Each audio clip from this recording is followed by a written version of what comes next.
Hello guys. Hello guys, आज चाहिँ हामी तीन आमा छोरी मिलेर टक्क करेन्ट चाउचाउ खाने योजना बनाएर खान थाल्यौँ। त्यस पछाडि मेरी कान्छी छोरीबाट सुरु भयो। त्यसपछि मेरो जेठी छोरीले खान थालिन्। असाध्यै मिठो गरेर खायौँ, इन्जोय गर्दै। त्यसपछि मैले पनि खान थालेँ। फेरि मेरो बाइट यत्रो ठुलो थियो कि होइन, मेरो बाइट देखेर सारा संसार डल्ने खालको बाइट थियो। त्यसमा पनि खुर्सानी थपेर खाँदा असाध्यै मिठो भयो।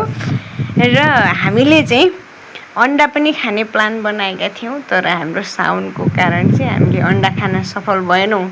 त्यसकारण हामीले भेज करेन्ट मात्रै खायौँ। हाम्रो नानीले चाहिँ एकदमै लाइटिङ साइटिङ गरेर हेल्प गर्दै थिइन्, तर अझै अलिकति त्यसले प्रभाव राम्रो नपारे जस्तो लाग्यो। हामी खानामा मात्रै व्यस्त भयौँ।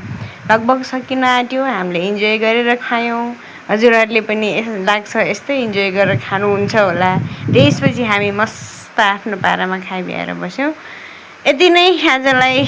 Thank you so much for